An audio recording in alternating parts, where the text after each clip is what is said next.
नमस्कार दोस्तों। आपके अपने परिवार रोजगार विद अंकित में आपका बहुत बहुत स्वागत है।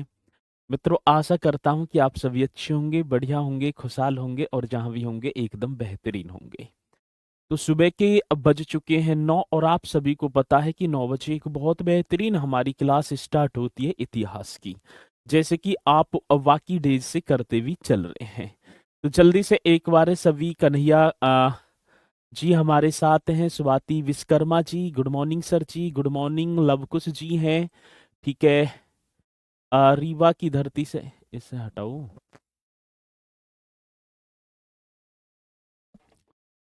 चलो, संदीप वर्मा, साक्षी आर्य, गुड मॉर्निंग सर जी, प्रभात कुमार जी हमारे साथ हैं सर, प्रणाम आपको स्वीकार होगी। सत्यम पाल जी हमारे साथ हैं, कानपुरिया अंदाज में केसपाल सर को गुड मॉर्निंग, शिवम पाल का तो आपकी गुड मॉर्निंग स्वीकार होगी।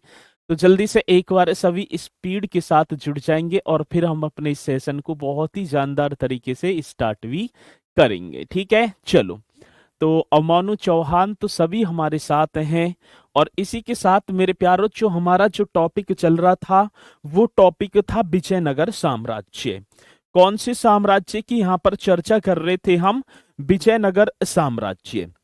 तो आज कोशिश करेंगे कि विजयनगर साम्राज्य को समाप्त करें और फिर कल हम एक नए मतलब कि मराठा साम्राज्य वो भी रह रहा है, मराठा साम्राज्य को स्टार्ट करके फिर हम चले जाएंगे मतलब कि मुगल बादशाही होंगे, लेकिन आधुनिक आधुनिक जो है भारत के इतिहास की तरफ उत्तर प्रदेश याद आ जाता है। चलो, तो बहुत बढ़िया। तो चलो चलते हैं एक बार जल्दी से। सभी यहाँ तो जुड़ ही चुके हैं और ना जुड़े हैं वो जुड़ जाएंगे। तो मैंने कल जो हरिहर सेकंड राजा करवाया था, हरिहर सेकंड आपने किया भी होगा, जिसने महाराजा धीराज की उपाधि धारण की थी। विरूपाक्ष का उपासक था, 1377 से 1404 तक गद्दी पर बैठा था। अब इसी के साथ एक अगला जो राजा होगा, अगले राजा की तरफ हम चलेंगे और जिसका नाम होगा देवराय प्रथम। मेरे प्यारों, कौन से प्रथम की बात होगी सर? तो आप बता रहे होंगे देवराय प्रथम। इस तरीके से आपको हेडिंग डाल देनी है, देवराय प्रथम।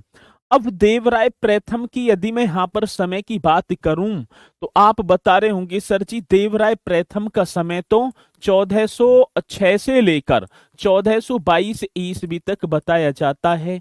ठीक है ना, कई बुकों में 1404 भी है, लेकिन 2 वर्ष तक यहाँ पर जो है शासन ना हो सका, तो मतलब राजगद्दी मतलब कि अधूरी रही, ना बैठ सका कोई। तो इसलिए मेरे प्यारों, यदि मैं बात करूं देवराय प्रथम के कार्यकाल की तो 1406 से लेकर 1400 जो है 22 हम बताएंगे। हरिहर सेकंड के बाद मेरे प्यारों अगला जो शासक है वो देवराय प्रथम बनता है। मित्रों, मैं बात करूं, एक बहमनी शासक थे, बहमनी शासक का नाम था फिरोज शाह, और फिरोज शाह ने विजयनगर साम्राज्य पर अटैक कर दिया और जिसमें मेरे प्यारों देवराय प्रथम पराजित हो जाता है। अंत में दोनों के मध्य एक संधि होती है और इस संधि के तहत यदि मैं बात करूं, इस संधि के तहत कौन विजयनगर साम्राज्य का जो राजा है देवराय प्रथम अपनी पुत्री का विवाह फिरोज शाह जो बहमनी वंश के राजा हैं फिरोज शाह के साथ कर देते हैं और वंकापुर एक प्रांत था जिसे दहेज में भी प्रदान किया जाता है। तो ये बात होगी देवराय प्रथम की। तो आप कर रहे होंगे बहमनी शासक, इनके शासनकाल की बात होगी तो आपको बताना है सर जी एक नाम था, एक वंश था बहमनी, इस तरीके से लिखेंगे बहमनी शासक।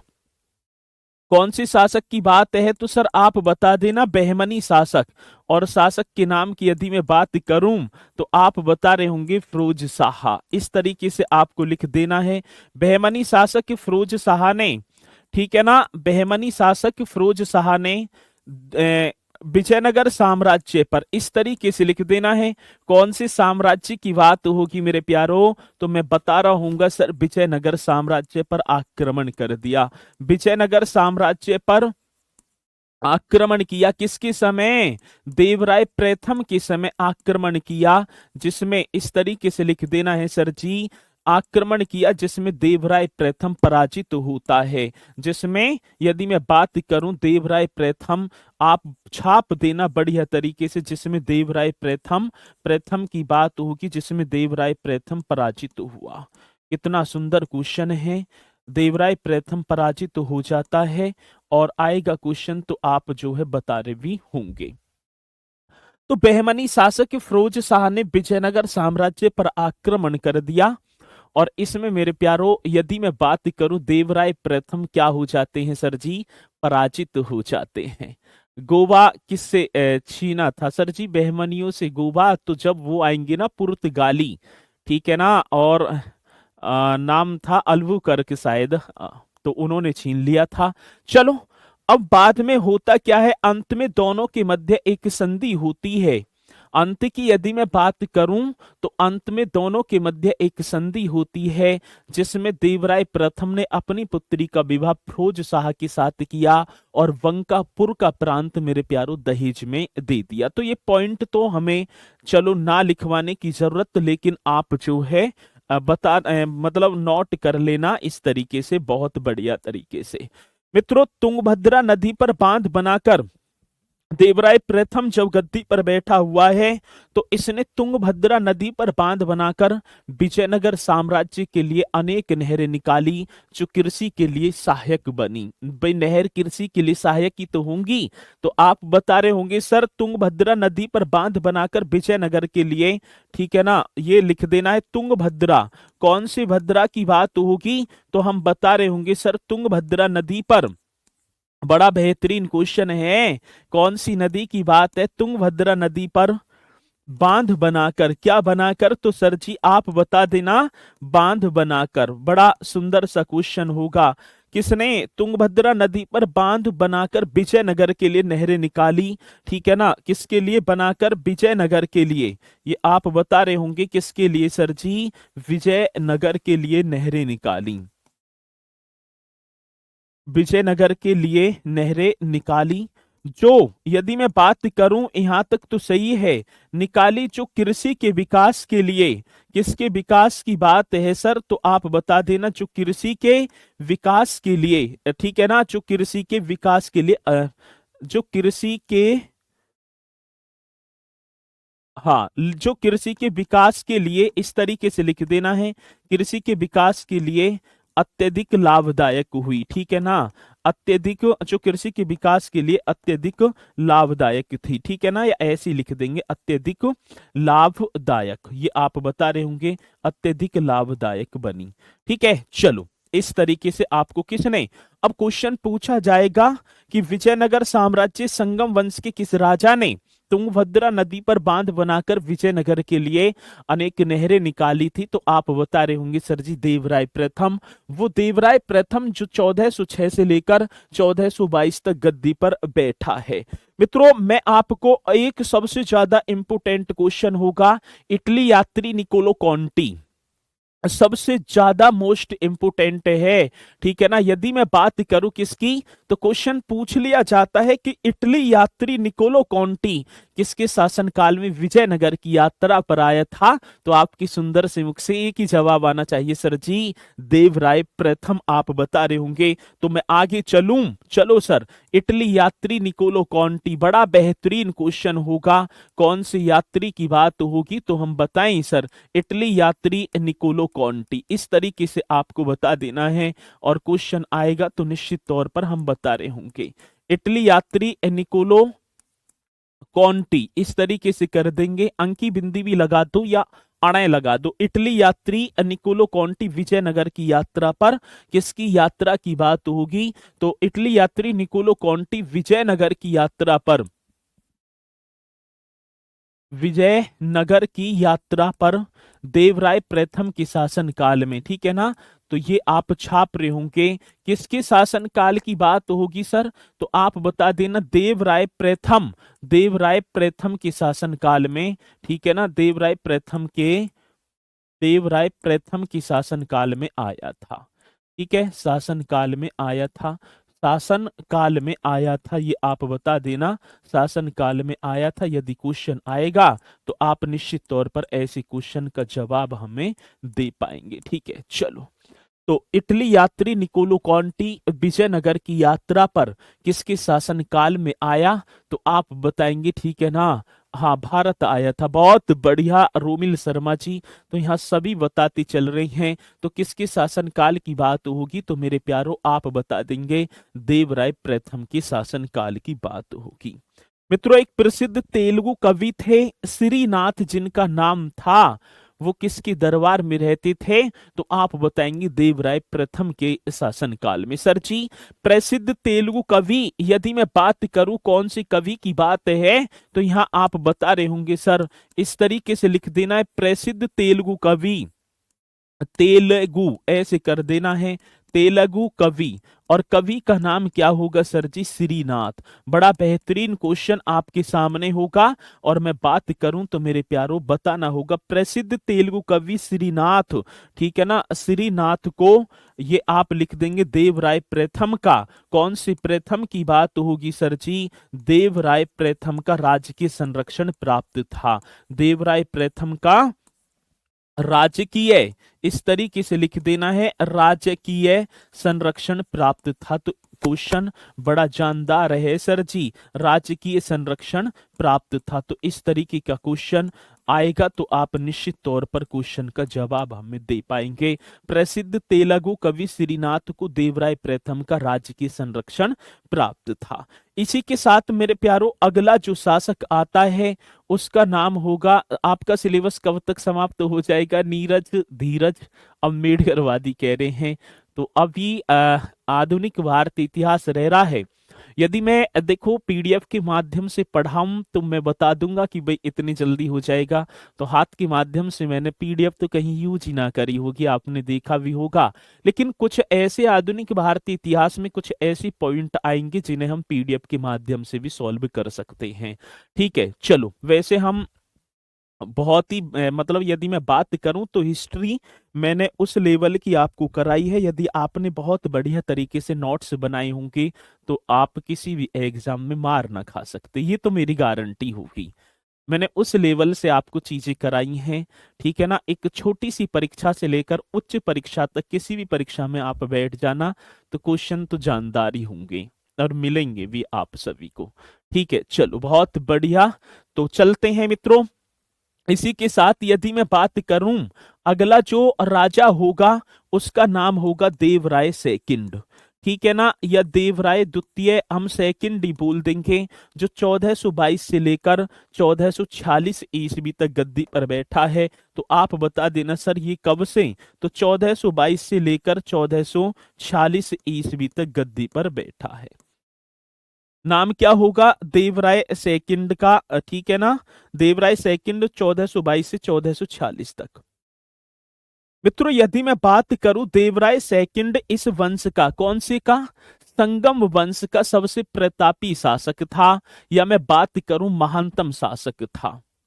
उस समय, जिस समय देवराय सेकंड गद्दी पर बैठा है, तो उस समय विजयनगर साम्राज्य का विस्तार श्रीलंका सेलोंग के दक्षिणी तट तक विस्तृत हो गया था। ये इतना महानतम जो है शासक था। तो मैं बात करूं किसकी? देवराय सेकंड की बात कह रहे हो ना सर जी? हाँ, संगम वंश का देवराय सेकंड। इस तरीके से आप लिख रहे होंगे, देवराय जो सेकंड है, देवराय सेकंड संगम वंश का। कौन सी वंश की बात होगी मेरे प्यारों? तो मैं बात करूं संगम वंश का सबसे महानतम शासक था। इस तरीके से लिख देना है, सबसे कैसा शासक था? महानतम शासक था। ठीक है, तो ये आप बता देना बढ़िया तरीके से, संगम वंश का सबसे महानतम शासक था। ठीक है, कौन? देवराय सेकंड सर जी। इसका यदि मैं बात करूं, उसका जो साम्राज्य विस्तार है, ठीक है ना, उसका साम्राज्य विस्तार इस तरीके से लिख देना, किसका? देवराय सेकंड का साम्राज्य विस्तार। तो आप बताएंगे सर जी साम्राज्य विस्तार श्रीलंका। ये श्रीलंका, हाँ, श्रीलंका बोले तो सीलोन इसका जो प्राचीन नाम था। सीलोन के तट तक विस्तृत हो गया। श्रीलंका में बात करूं सीलोन, ऐसे कोष्टक में लिख देना है सीलोन के तट तक। सीलोन के क्या होगा सर जी, तट तक विस्तृत हो गया था। बड़ा बेहतरीन क्वेश्चन होगा, विस्तृत हो गया था, विस्तृत हो गया था, ये आपको बताना होगा। देवराय सेकंड संगम वंश का सबसे महानतम शासक था, ये बात तो आप सभी को पता होगा। और इसका साम्राज्य विस्तार श्रीलंका मतलब कि सीलोन तक, श्रीलंका के तट तक विस्तृत हो गया था। मेरे प्यारो, अपनी शक्ति को और समेकित करने के लिए देवराय सेकंड ने, किसने सर जी, देवराय सेकंड ने 2000 तुर्की धनुर्धारियों को, ठीक है ना, मतलब कि अपनी सेना में भर्ती कराया और उन्हें जागीरें प्रदान की और शक्ति बढ़ा रहा है। कौन सर, देवराय सेकंड। तो अपनी सैनिक शक्ति मजबूत करने के लिए यदि मैं लिखूं तो आप भी लिख रहे होंगे सर जी, अपनी सैनिक शक्ति इस तरीके से कर देना है। यदि क्वेश्चन पूछा जाएगा तो आप निश्चित तौर पर बताएंगे अपनी सैनिक शक्ति, अपनी क्या होगा सर जी, सैनिक शक्ति को मजबूत करने के लिए इस तरीके से आपको लिखना होगा, अपनी सैनिक शक्ति को सर मजबूत करने के लिए। बड़ा बेहतरीन क्वेश्चन आपके सामने, मजबूत करने के लिए, ये पॉइंट नोट करते चलेंगे।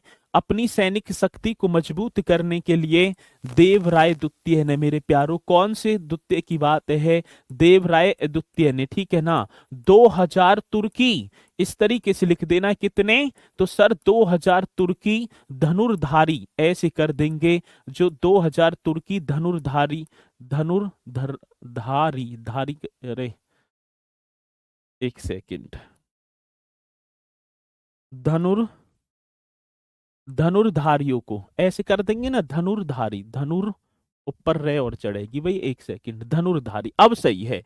2000 तुर्की धनुर्धारों को अपनी सेना में भर्ती किया, धनुर्धारियों को अपनी सेना में, यदि मैं बात करूं सर जी, क्या कर दिया, तो आप बता देना, अपनी अपनी सेना में भर्ती किया, मेरे प्यारो, अपनी सेना में भर्ती किया। कितना बेहतरीन क्वेश्चन है। संगम वंश के किस शासक ने 2000 तुर्की धनुर्धारियों को हाथी मारने का शौक था, तभी इसे गजवेदगा कहा जाता है। रोमिल शर्मा जी, सारी चीजें आएंगी, चिंता करने की जरूरत नहीं है, आप करते जाओ बस पॉइंटों को, ठीक है। अपनी सेना में क्या कर दिया सर जी, भर्ती किया और उन्हें जागीर प्रदान की, भर्ती किया, अच्छा भर्ती किया तथा, ये भी लिख देना है उन्हें, ठीक है ना, भर्ती किया तथा उन्हें जागीर प्रदान की, तथा उन्हें, यदि मैं बात करूं सर जी, जागीर प्रदान की। क्वेश्चन बड़ा बेहतरीन है, जागीर प्रदान की, इस तरीके से आप लिख रहे होंगे,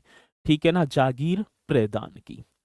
आ रही है बात समझ में, आ रही है बात समझ में, ना आ रही, हाँ सर जी आ रही है, तो बहुत बढ़िया तरीके से आ भी रही होगी। चलो आगे चलूं मैं। अभिषेक कुमार जी, सर आप आरपीएफ में हिस्ट्री की क्लास कराइए ना, तो यहाँ कर लो वहां कर लो, बात एक ही तो है। चलो ठीक है, साउंड थोड़ा चेक करो सर, साउंड बढ़िया है, बस सुनने का नजरिया है। चलो मित्रों, एक फारसी राजदूत था, नाम था अब्दुल रज्जाक। बहुत बेहतरीन क्वेश्चन है, अब्दुल रज्जाक फिलिमन में मिलता है, अब्दुल रज्जाक। तो यदि मैं बात करूं फारसी राजदूत अब्दुल रज्जाक किसके शासनकाल में मेरे प्यारों विजयनगर की यात्रा पर आया था, तो आप बताएंगे सर जी, वो आया था देवराय सेकंड। इन पॉइंटों को याद करना है। निकोलो कॉन्टी इटली का यात्री, वो देवराय प्रथम के शासनकाल में आया।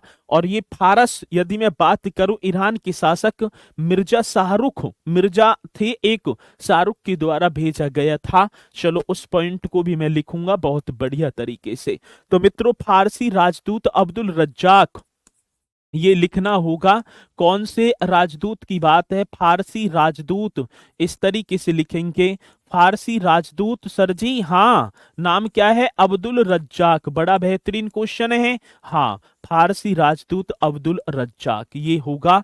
अब्दुल रज्जाक देवराय द्वितीय के शासनकाल में विजयनगर आया था। अब्दुल रज्जाक देवराय, ये कर देना है सर जी, देवराय सेकंड के, देवराय सेकंड के शासन काल में, देवराय सेकंड के शासन काल में, इस तरीके से आप लिख रहे होंगे।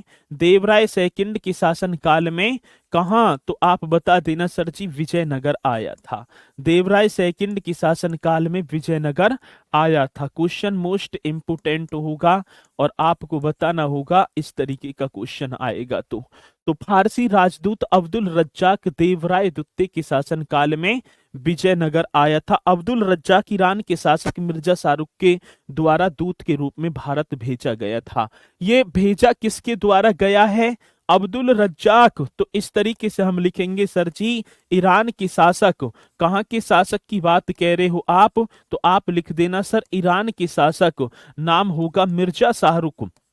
ईरान के शासक होंगे और शासक का नाम होगा मिर्जा शाहरुख के द्वारा, मिर्जा शाहरुख के द्वारा, इस तरीके से आपको लिख देना है, ठीक है ना, द्वारा भेजा गया था। ये भी आप बता देंगे सर जी भेजा गया था। ऐसा क्वेश्चन जब आए तो हम भी भाई साहब एकदम बड़े स्पीड के साथ बताएं।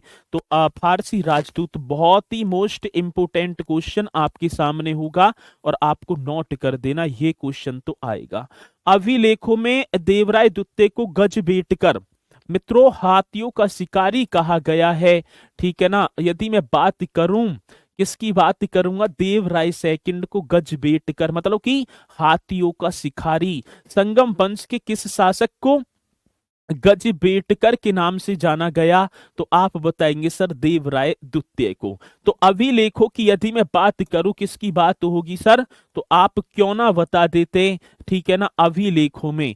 तो लिख देना अभिलेखों में देवराय सेकंड को। तो इस तरीके से आप लिख रहे होंगे, मोस्ट इंपोर्टेंट क्वेश्चन आपके सामने होगा। अभिलेखों में देवराय द्वितीय को, किसको सर जी, तो आप बता देना देवराय सेकंड को, इस तरीके से लिखना है। अभिलेखों में देवराय सेकंड को गजबेटकर, कौन सा होगा सर जी, तो ऐसे लिखा होगा गजबेटकर, वेटकर। अब ये गजबेटकर क्या होता है, इसका शाब्दिक अर्थ होता है हाथियों का शिकारी।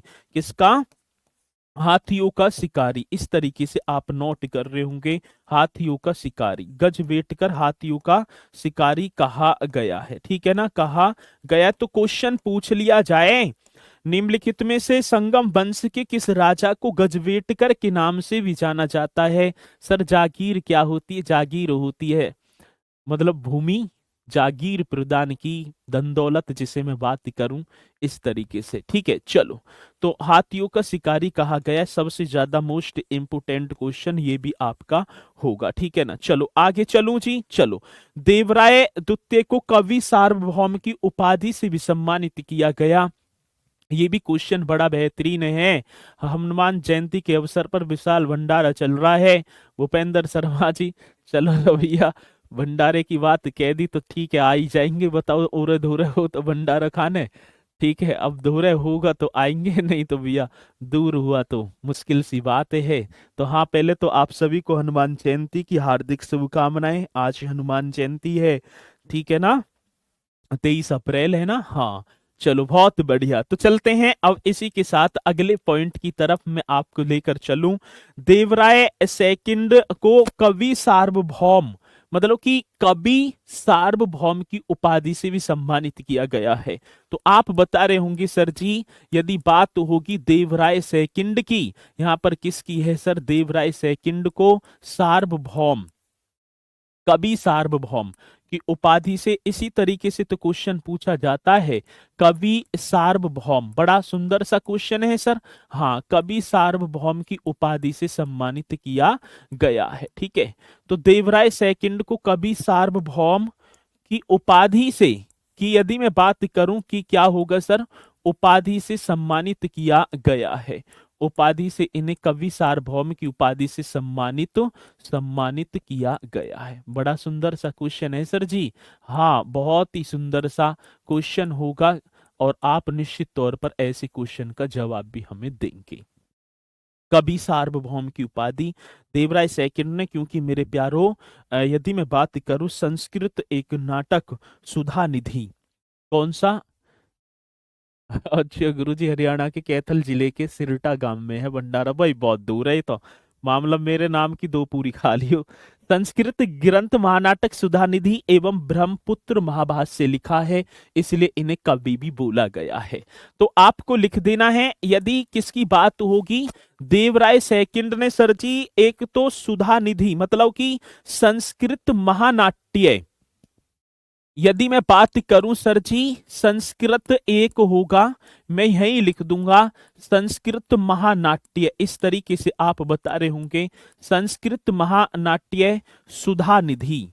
कौन से निधि की बात होगी मेरे लाडलो, तो मैं बात करूंगा सर जी सुधा निधि, ठीक है ना, सुधा निधि इस तरीके से। तो संस्कृत एक महानाट्य सुधा निधि और क्या एवं ब्रह्मपुत्र पर महाभाष्य लिखा है। सुधा निधि एवं एवं क्या होगा सर जी, ब्रह्मपुत्र पर, इस तरीके से लिख देना है एवं ब्रह्मपुत्र पर महाभाष्य मतलब कि भाष्य लिखा है। क्या लिखा है सर जी, भाष्य लिखा है, इस तरीके से क्वेश्चन आएगा तो आप निश्चित तौर पर क्वेश्चन का जवाब हमें देंगे, ठीक है। तो यहां तक पॉइंट आपकी समझ में आया होगा बढ़िया तरीके से।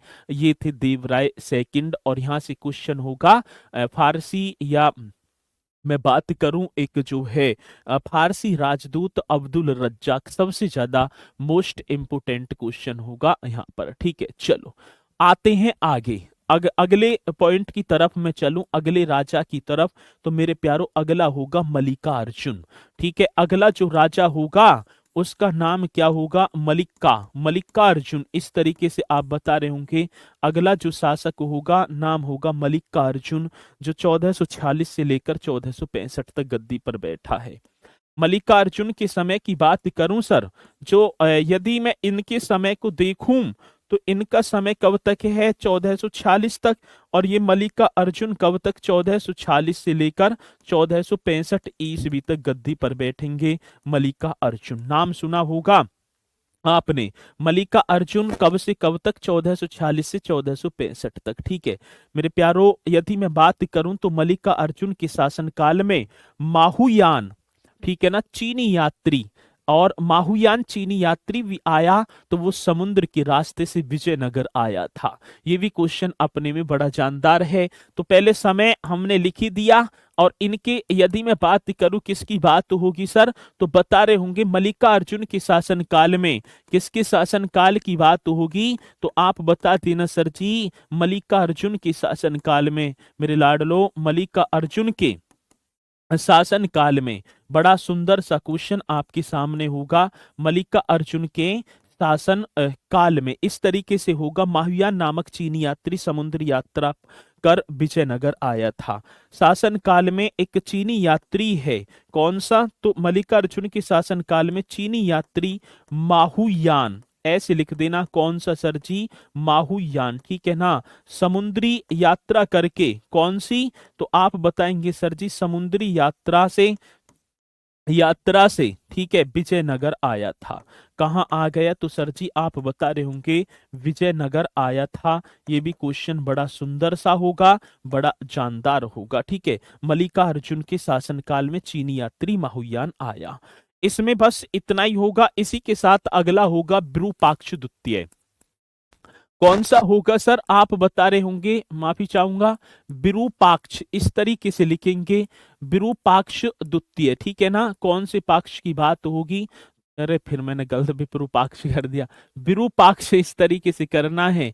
कौन से पाक्ष की बात है सर, विरूपाक्ष सेकंड, ये आप बता देना बहुत बढ़िया तरीके से। विरूपाक्ष द्वितीय मेरे प्यारो, जो यदि मैं बात करूं 1465 से लेकर 1485, सर जी जो यूपी जी के नहीं पढ़ा, कुछ भी नहीं पढ़ा, अच्छा सर जी से जो जो अच्छा यूपी जी के ना पढ़ा, चलो बहुत बढ़िया।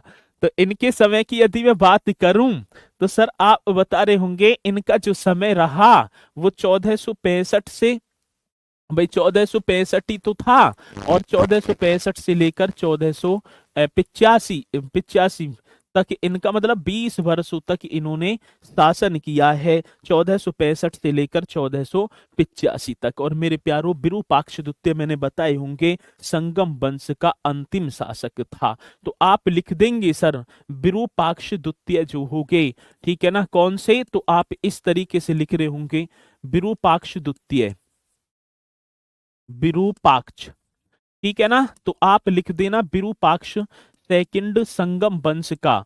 कौन सी वंश की बात होगी सर? संगम वंश का अंतिम, संगम वंश का अंतिम शासक था या अंतिम राजा था, इस तरीके से लिख देंगे, अंतिम शासक था मेरे प्यारों, यहीं, ठीक है ना, शासक था। यहीं पर क्या हो जाता है, यहाँ पर संगम वंश की हो जाती समाप्त।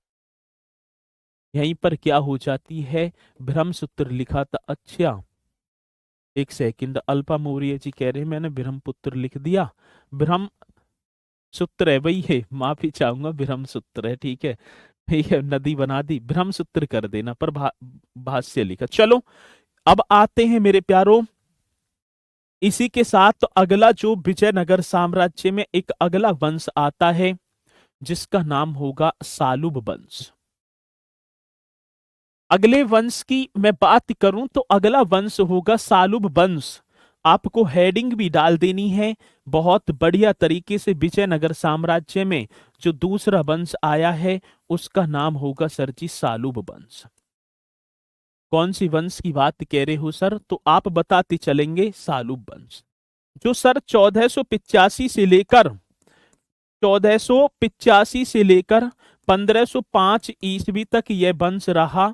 मैं बात करूं तो सर जी आप जो है देख लेंगे मात्र कितने वर्षों तक रहा, तो 10 कितने वर्ष हो गए, 1485 तो 15 ये हो गए, मतलब 20 वर्षों तक ये इनका शासन रहा सर जी। मात्र कितने वर्षों तक?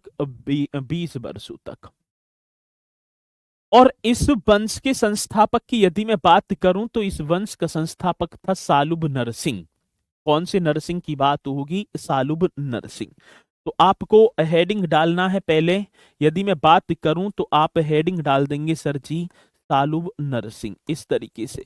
कौन से नरसिंह की बात है मेरे प्यारों? तो मैं बात करूंगा सर जी सालुब नरसिंह।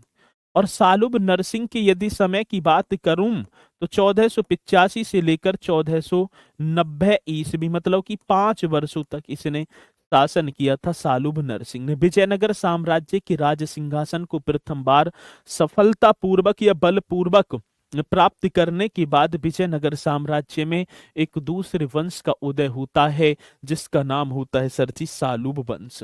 और सालुब वंश के संस्थापक की यदि मैं बात करूं तो आप बता रहे होंगे सर जी उसका नाम होगा सालुब नरसिंह होगा, ये संस्थापक ही हैं। तो आप लिख भी देंगे सर यहाँ, लिख देंगे संस्थापक, ठीक है ना, इस तरीके से संस्थापक आप लिख देंगे बहुत बढ़िया तरीके से। और क्वेश्चन पूछा जाएगा तो इनके विषय में तो आप निश्चित तौर पर क्वेश्चन का जवाब हमें दे देंगे, ठीक है। वैसे तो ज्यादा कुछ है ना। अब सालुब नरसिंह के समय मेरे प्यारो ओडिशा के एक पुरुषोत्तम गजपति थे, उन्होंने आक्रमण कर दिया और सालुब नरसिंह को क्या है भैया पराजित करके बंदी बना लिया, ठीक है। तो आपको यहां लिख देना है सालुब नरसिंह के समय, किसके समय? सालुब नरसिंह के समय, इस तरीके से लिख देना है। यदि बात आए तो आप बता देंगे सालुब नरसिंह के समय, ठीक है। बड़ा बेहतरीन क्वेश्चन होगा। नरसिंह के समय ओडिशा के कहाँ की बात होगी सर? तो आप बता रहे होंगे ओडिशा, इस तरीके से। ओडिशा की राजधानी आप सभी को पता होगा भुवनेश्वर। तो सालुब नरसिंह के समय ओडिशा के पुरुषोत्तम गजपति ने, ठीक है ना, ओडिशा के एक राजा थे, ओडिशा के शासक मैं बात करूं, और नाम क्या होगा? पुरुषोत्तम गजपति, इस तरीके से लिख देना है पुरुषोत्तम गजपति, ठीक है ना। गजपति ने आक्रमण कर दिया, ठीक है ना। गजपति ने, मैं बात करूं, गजपति ने विजयनगर साम्राज्य पर आक्रमण किया। कौन से साम्राज्य की बात होगी सर? तो आप बता रहे होंगे विजयनगर साम्राज्य पर, ये आप पॉइंट लिख देना है, विजयनगर साम्राज्य पर आक्रमण किया। साम्राज्य पर सर जी क्या करवा दिया? आक्रमण किया, बहुत बढ़िया, आक्रमण किया। किसने? ओडिशा की शासक हैं पुरुषोत्तम गजपति, जिनका नाम है, तथा उसे पराजित कर बंदी बना लिया। ठीक है ना। तो गजपति ने आक्रमण किया तथा किसे, यदि मैं बात करूं, सालुब नरसिंह को पराजित करके बंदी बना लिया। तो एक 20 वर्षों तक जो है ये वंश चला है। इसी के बाद अगला जो वंश आता है उसे हम पढ़ रहे होंगे तुलुब वंश। इसमें तो कुछ है ही ना क्वेश्चन। और तुलुब वंश तो भाई सब सबसे ज्यादा इम्पोर्टेंट वंश होगा। यदि मैं बात करूं कौन सी वंश की बात होगी मेरे प्यारों, तो हम बता रहे होंगे तुलुब वंश। सर ये तुलुब वंश 1505 से स्टार्ट हो जाता है और 1565 ईस्वी तक ये तुलुब वंश मेरे प्यारों 60 वर्षों तक तुलुब वंश के राजाओं ने शासन किया है। बफरिंग हो रही है भाई क्या?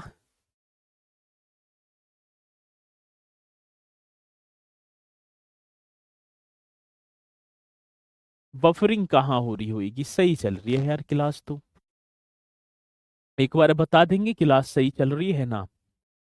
क्लास तो सही चल रही है, पता नहीं कैसे बफरिंग बता रहे हो आप। चलो कोई नहीं, आगे चलते हैं तुलुब वंश की बात।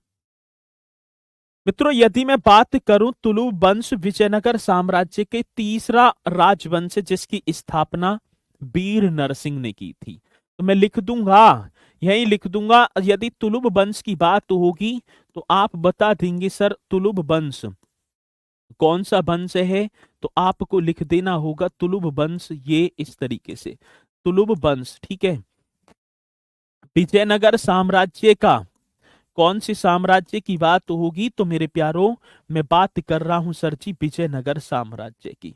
तुलुब वंश विजयनगर साम्राज्य का तीसरा राजवंश था, या तीसरा, इस तरीके से लिखना है, तीसरा वंश था जिसकी स्थापना, तीसरा वंश था सर, आप बता देना जिसकी स्थापना की यदि मैं बात करूं तो आप बोलेंगे सर जी हाँ, जिसकी स्थापना मेरे प्यारों वीर नरसिंह ने की थी।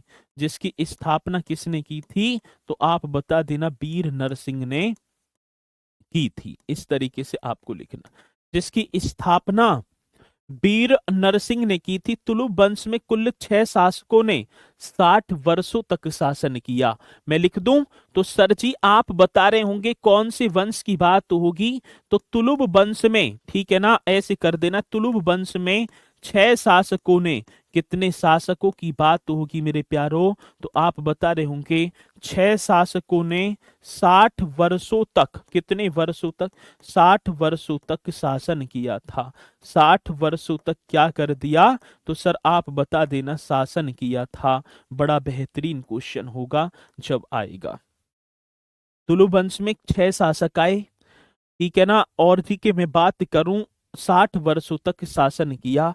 और इसका एक राजा था कृष्ण देव राय। सबसे ज्यादा इंपोर्टेंट क्वेश्चन है, कृष्ण देव राय तुलुब वंश का नहीं, तुलुब मतलब कि तुलुब वंश, तुलुब वंश का, ऐसे लिख देना, तुलुब वंश का ही नहीं बल्कि विजयनगर साम्राज्य जो जितने भर भी राजा आए हैं सब में मेरे प्यारों,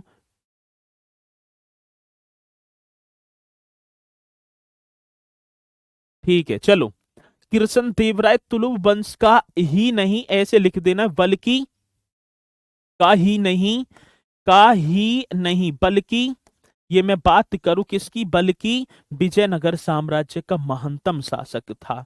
कौन सी साम्राज्य की बात होगी सर, तो विजयनगर साम्राज्य। इस तरीके से आप लिख रहे होंगे विजयनगर साम्राज्य का महानतम, विजयनगर साम्राज्य का महानतम शासक था। ये आप बहुत बढ़िया तरीके से इस क्वेश्चन को बता रहे होंगे। ठीक है। तुलुब वंश विजयनगर साम्राज्य का तीसरा वंश था जिसकी स्थापना वीर नरसिंह ने की थी। तुलुब वंश में 6 शासकों ने 60 वर्षों तक शासन किया था। कृष्ण देवराय तुलुब वंश का ही नहीं बल्कि विजयनगर साम्राज्य का एक महानतम शासक था, ऐसा बताया जाता है मेरे प्यारों। ठीक है, बताए क्या उनकी, देखेंगे हम, कार्य ही उनके प्रतिभाशाली थे कृष्ण देव राय जी के। और पढ़ेंगे, करण प्रजापति कह रहे सर 6 शासकों का नाम क्या पढ़ा दिए मैंने? अरे आएंगे, 6 शासक भी आएंगे, तसल्ली पकड़ लो भैया, ऐसे ज्यादा वो भी मत करो।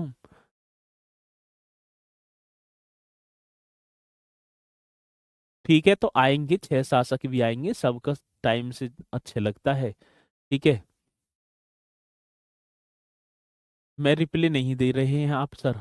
उत्कर्ष जी तो बताओ क्या रिप्लाई दूं अब। प्रिंसिपल कह रहे हैं सर आपका गांव कौन सा है। अब बताओ कैसे बताऊं गांव।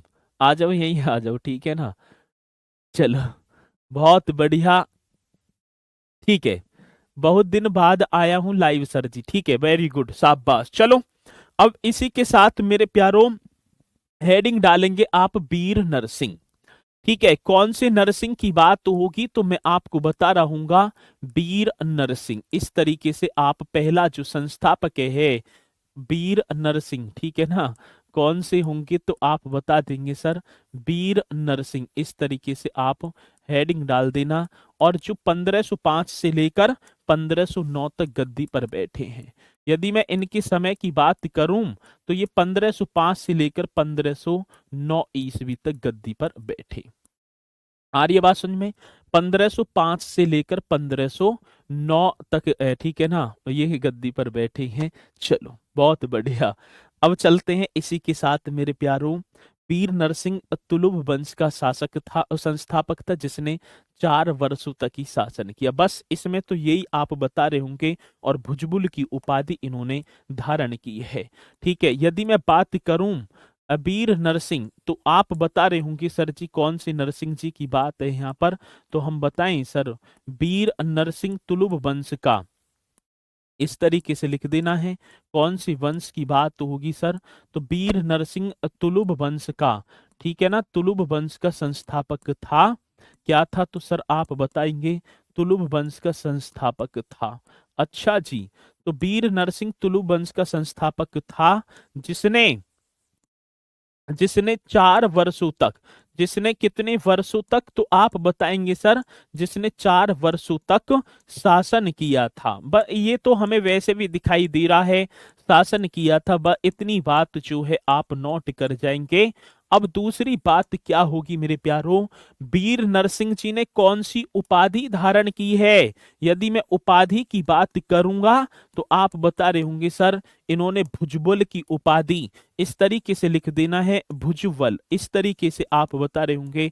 आज की तुलुप वंश के किस राजा ने भुजबल की उपाधि, तो वीर नरसिंह आप यहाँ पर बता रहे होंगे। अब इसी के साथ सर जी, विजयनगर के किस शासक ने बहमी बहमन हरिहर है, हाँ तो हरिहर ने ही तो छीना था। चलो, हाँ ठीक है। चलो, अब बात किसकी होगी सर। अब बात तो होगी मेरे प्यारों, अगला जो शासक आएगा जिसका नाम होगा कृष्ण देव राय। आप पढ़ रहे होंगे कृष्ण देव राय को। और मेरे प्यारों, यदि मैं कृष्ण देव राय के समय की बात करूं तो ये 1509 से लेकर 1529 तक गद्दी पर बैठे हैं। 1509 से लेकर 1529 ईस्वी तक गद्दी पर बैठे। नाम क्या होगा सर, कृष्ण देव राय। आप बता रहे होंगे, ठीक है मेरे प्यारों, कृष्ण देव राय 1509 ईस्वी में तुलुप वंश की राजा है, विजयनगर की गद्दी पर बैठे हैं। ठीक है ना, किसकी गद्दी पर, विजयनगर की गद्दी पर बैठे हैं। और मैं बात करूं, ये तो है कि विजयनगर के महानतम शासक हैं। ये तो पॉइंट कंप्लीट है कि विजयनगर साम्राज्य के महानतम शासक होंगे। और दूसरी एक और बात मेरे प्यारों, बाबर ने अपनी आत्मकथा बाबरनामा में 5 मुस्लिम व 2 हिंदू राज्यों का उल्लेख किया है। यदि मैं मुस्लिमों की बात करूं तो आप बताएंगे सर जी, बंगाल, दिल्ली, बहमनी, मालवा और गुजरात। और हिंदू राज्यों की बात होगी तो चित्तौड़ और आप बताएंगे सर विजयनगर का। और बाबर ने अपनी आत्मकथा बाबरनामा में भारत का तत्कालीन, उस समय की बात होगी, शक्तिशाली राजा कृष्ण देव राय को बताया था। ठीक है ना, तो किसको बता दिया सर, कृष्ण देव राय को। तो ये आप बताएंगे। चलते हैं एक बार कृष्ण देव राय मेरे प्यारों। ठीक है ना, यदि मैं बात करूं किसकी बात होगी तो आप लिख रहे होंगे सर कृष्ण देव राय। ये पॉइंट बहुत ही बेहतरीन है। कृष्ण देव राय विजयनगर का महानतम शासक था? कौन से? तो आप बता देना सर। विजयनगर साम्राज्य का मैं बात करूं तो कौन से साम्राज्य की बात होगी? तो विजयनगर साम्राज्य का महानतम शासक था। पॉइंट बड़ा बेहतरीन है। विजयनगर साम्राज्य का कैसा सर जी? महानतम शासक था, ये आपको बताना होगा। अच्छा जी, महानतम शासक था, ठीक है सर जी। बाबर ने अपनी आत्मकथा, यदि मैं यही लिखूं सर, बाबर ने अपनी आत्मकथा, इस तरीके से लिख देना है। कौन सी कथा की? जो तुर्की भाषा में, जिसे मैं बाबर नामा बोल दूं या तुजुक ए बाबरी बोल दूं। बाबर ने अपनी आत्मकथा, आत्मकथा इस तरीके से लिखना होगा। आत्मकथा बाबर नामा में, मेरे प्यारों कौन से नामा की बात होगी? तो आप बताएंगे बाबर ने अपनी आत्मकथा बाबर नामा में भारत के 5 हिंदू, तो आप बताएंगे सर जी भारत के 5 इस तरीके से हिंदू राज्य, 5 हिंदू राज्य, ठीक है ना? हिंदू राज्यों की ना 5 मुस्लिम राज्य, माफी चाहूंगा, कितने होंगे? तो 5 मुस्लिम राज्य। और ये 5 मुस्लिम राज्य कौन कौन से हैं? तो आप बता रहे होंगे सर जी, एक का नाम होगा बंगाल, ठीक है, इस तरीके से करेंगे, बंगाल होगा सर। एक क्या होगा? दिल्ली, क्योंकि इब्राहिम लोदी था ना। दिल्ली हो गया सर जी। गुजरात भी आप बता देना, ठीक है, क्या बता देना? गुजरात। इसी के साथ सर एक बहमनी आप बता रहे होंगे, गुजरात हो गया। और एक क्या हो गया सर जी? बहमनी। और एक क्या होगा? मालवा, ठीक है। तो एक क्या हो गया? तो आप बता रहे होंगे सर मालवा। बंगाल, दिल्ली, गुजरात, बहमनी, मालवा, तथा लिख देना है, तथा 2 हिंदू राज्य। तथा यदि मैं बात करूं सर 2 हिंदू राज्य, हिंदू राज्य, और हिंदू राज्यों का नाम क्या क्या होगा सर? आप बताएंगे। एक का नाम था चित्तौड़, एक का नाम क्या था सर? चित्तौड़। वे विजयनगर का उल्लेख किया है। किसका उल्लेख किया है? तो मेरे प्यारों आप बता देना सर जी, विजयनगर का उल्लेख किया है। आ रही है बात समझ में? किसके उल्लेख की बात होगी? विजयनगर का उल्लेख किया है, इस तरीके से आप बता रहे होंगे। यहां तक पॉइंट कंप्लीट होगा आपके।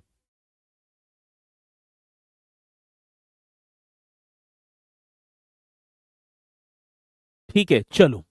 तो ये पॉइंट, 5 मुस्लिम राज्य बंगाल, दिल्ली, गुजरात, बहमनी, मालवा, दो ये मुस्लिम राज्य हैं, 2 हिंदू राज्य चित्तौड़ व विजयनगर का उल्लेख किया है। ये आप कर देंगे यहां पर। और विजयनगर के शासक कृष्ण देव राय को तत्कालीन भारत का सबसे शक्तिशाली शासक कहा। किसने? तो बाबर ने अपनी। तो आप लिख भी देंगे विजयनगर के शासक, इस तरीके से लिख देंगे। कौन से नगर की बात होगी सर? तो आप बता देंगे विजयनगर के शासक। और शासक का नाम क्या होगा? विजयनगर के शासक, ठीक है ना, कृष्ण देव राय को, ठीक है ना?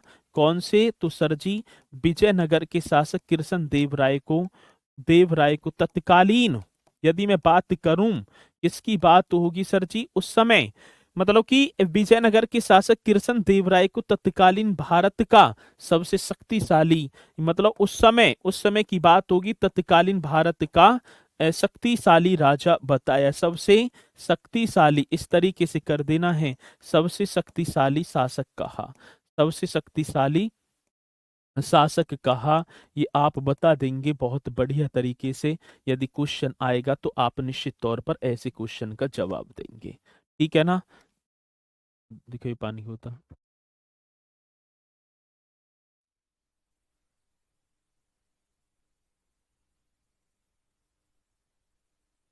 चलो भाई, यहां तक पॉइंट आपके कंप्लीट आए होंगे बढ़िया तरीके से। ठीक है, ये पॉइंट आप नोट कर देंगे बड़े बेहतरीन तरीके से। मित्रों, पुर्तगाली यात्री बारबोसा व डोमिंगो पायस कृष्ण देवराय के समय भारत में विजयनगर की यात्रा पर आए थे, ठीक है ना? तो यदि मैं बात करूं सर, बहमनी साम्राज्य भी दक्षिण भारत में था, जिसके संस्थापक थे हसन गंगू। बहमनी वंश का संस्थापक था हसन गंगू, ठीक है। बाबर नामा में अपने, अच्छा चलो बहुत बढ़िया। अब बाबर नामा में अपने जो है लिखवाया था जब बाबर पढ़ा रहे थे। हाँ तो कोई बात ना है, तो उस समय लिखवा दिया। अब कहा भाई जब यहाँ कृष्ण देव राय चल रहा है तो यहाँ भी तो लिखवाना पड़ेगा, कोई दिक्कत ना है। चलो अगला पॉइंट क्या होगा सर जी, यदि मैं बात करूं तो पुर्तगाली, इस तरीके से लिख देना है। कौन सा यात्री होगा तो आप बता रहे होंगे सर, एक पुर्तगाली यात्री एडवर्डी बारबूसा, ठीक है ना। इस तरीके से लिखेंगे। कौन सा होगा सर, एडवर्डी, ये आप छाप देना है, बारबूसा। एडवर्डी बारबूसा की यदि मैं बात करूं, वे डोमिंगो पायस, वे क्या होगा सर जी, आप बताएंगे डोमिंगो पायस। इस तरीके से लिख देना है, पुर्तगाली यात्री एडवर्डी बारबोसा व डोमिंगो पायस। कृष्ण देव राय के समय मेरे प्यारों, किसकी, कृष्ण देव राय, ये आप लिख देना कृष्ण देव राय के समय, ये छाप देना है समय, ठीक है ना। भारत में विजयनगर की यात्रा पर आए थे। भारत में जो विजयनगर है, भारत में विजयनगर की यात्रा पर भारत में विजयनगर की यात्रा पर आए थे, यात्रा पर आए थे। तो ये पॉइंट भी आप बहुत बढ़िया तरीके से कर रहे होंगे, ठीक है।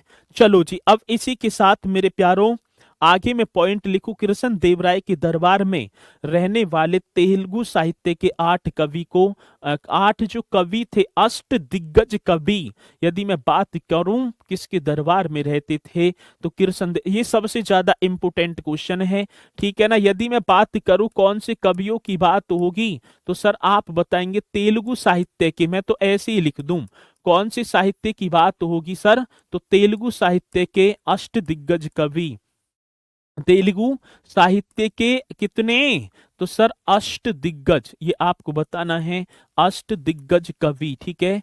तेलुगु साहित्य के अष्ट दिग्गज कवि कृष्ण देव राय के दरबार में रहते थे। सर किसके कवि, तो हम बताएं कृष्ण देव राय के दरबार में, कृष्ण देव राय के दरबार में रहते थे, ठीक है। कृष्ण देव राय के दरबार में रहते थे। मोस्ट इंपोर्टेंट क्वेश्चन आपके सामने होगा और जब आएगा तो आप बता भी रहे होंगे, और ये सबसे ज्यादा इंपोर्टेंट क्वेश्चन है। तेलुगु साहित्य के अष्ट दिग्गज कवि किसके दरबार में, तो कृष्ण देव राय के दरबार में। तो कृष्ण देव राय के शासनकाल को तेलुगु साहित्य का क्लासिक युग भी कहा जाता है। यदि मैं बात करूं सर कृष्ण देव राय, ठीक है ना, कृष्ण देव राय के, या मैं शासन काल को इस तरीके से लिख देना है। यदि क्वेश्चन पूछा जाएगा मेरे प्यारों तो आप बता रहे होंगे कृष्ण देव राय के शासन काल को, कौन सी देव राय की बात है, तो कृष्ण देव राय के शासन काल को तेलुगु साहित्य का, ठीक है ना, शासन काल को तेलुगु साहित्य का किसकी बात होगी सर, तो आप बता रहे होंगे तेलुगु साहित्य का क्लासिक युग, ठीक है ना, तेलुगु ही तो होएगा, तेलुगु साहित्य का क्लासिक युग, ठीक है। तेलुगु साहित्य का क्या होगा तो आप बता रहे होंगे क्लासिक युग कहा जाता है, क्लासिक युग कहा जाता है। कौन सा युग कहा जाता है सर जी, तेलुगु साहित्य का क्लासिक युग कहा जाता है। ये आपको बताना है बहुत बढ़िया तरीके से। ये भी क्वेश्चन बड़ा इंपोर्टेंट होगा, पूछा जाएगा तो आप बताएंगे। मेरे प्यारो तेलुगु साहित्य में आमुक्त माल्यवाद और एक संस्कृत में जाम्बवती कल्याणम की रचना किसने की थी, तो आप बता देना सर जी, कृष्ण देव राय ने। मोस्ट इंपोर्टेंट क्वेश्चन होगा। तो आप तेलुगु में आमुक्त माल्यवाद इस तरीके से छाप देना है। यदि मैं बात करूं तेलुगु में आमुक्त माल्यवाद किसकी बात होगी मेरे प्यारो, तो मैं बात करूंगा तेलुगु में आमुक्त माल्यवाद, इस तरीके से लिख देना है। तेलुगु में आमुक्त माल्यवाद एवं संस्कृत में, एवं क्या होगा सर जी, एवं बहुत बेहतरीन क्वेश्चन है, एवं संस्कृत में, ठीक है ना, जाम्बवती जाम्बवती कल्याणम की रचना। जाम्बवती किसकी बात होगी सर, कल्याणम, ऐसे लिख देना, जाम्बवती कल्याणम की रचना मेरे प्यारो, कल्याणम की रचना कृष्ण देव राय ने की थी। सबसे ज्यादा इंपोर्टेंट क्वेश्चन है भाई साहब ये कृष्ण देव राय से, कृष्ण देव राय ने की थी। यदि क्वेश्चन आएगा तो आप निश्चित तौर पर इस क्वेश्चन का, ये भी मोस्ट इम्पोर्टेंट क्वेश्चन होगा और पूछा जाता है। मेरे प्यारों, उपाधि की बात होगी। अष्ट दिग्गज में सबसे प्रमुख अली पेडन्ना थे, जिन्हें तेलुगु भाषा का पितामह कहा जाता है। बहुत बढ़िया रोमिल शर्मा, तो स्टार्टिंग से नए नए क्वेश्चन बताते हुए चलो, तो इसी तरीके से तैयारी करते रहना अपनी, ठीक है। चलो, यदि मैं इनकी उपाधि की बात करूं तो आप बता रहे होंगे सर इन्होंने आंध्र भोज, अभिनव भोज व आंध्र पितामह की उपाधि धारण की है। तो आप बता रहे होंगे सर आंध्र भोज, कौन सी भोज की बात होगी मेरे लाडलो? तो हम बताएंगे सर आंध्र भोज। अभिनव भोज, कौन सा भोज होगा? अभिनव भोज, ये भी आप बताएंगे अभिनव भोज एवं आंध्र पितामह। एवं क्या होगा सर जी? तो आप बता देना आंध्र पितामह की उपाधि धारण की है। आंध्र पितामह की, आंध्र पितामह की उपाधि। मोस्ट इंपोर्टेंट क्वेश्चन आपके सामने होगा, ठीक है। किसने? कृष्ण देव राय ने। नागलपुर नामक एक नगर हजारा एवं विठल स्वामी मंदिर का निर्माण करवाया। तो आप बता देंगे लिख लेना भाई। तो इसके बाद तो अयोग्य शासक ही ठहरे हैं, सदाशिव राव आएगा और राक्षसी तोंगड़ी का युद्ध हो जाता है, ठीक है ना। 1565 ईस्वी में, और वंश हो जाता है समाप्त मेरे प्यारों। तो आपको यहाँ लिख देना विठल स्वामी मंदिर और नागलपुर नामक शहर की स्थापना। तो आप बताएंगे सर जी किसने की थी? तो कृष्ण देव राय ने। तो यहाँ पर हमारा विजयनगर साम्राज्य हो जाएगा समाप्त। और कल हम पढ़ रहे होंगे, ठीक है ना, कल यदि मैं बात करूं तो हम पढ़ रहे होंगे मराठा साम्राज्य को, ठीक है। तो इसी के साथ मेरे प्यारों मैं अपनी वाणी को दूंगा विराम। तो सभी बोलेंगे सर जी हाँ आधुनिक भारत को स्टार्ट कीजिए। तो मराठा साम्राज्य क्योंकि बहुत इंपोर्टेंट है, और उसी के बाद आपका चल जाएगा आधुनिक भारतीय इतिहास। तो मेरे प्यारों इसी के साथ मैं अपनी वाणी को दे रहा हूँ विराम। तो सभी बोलेंगे सर जी जय हिंद, जय भारत।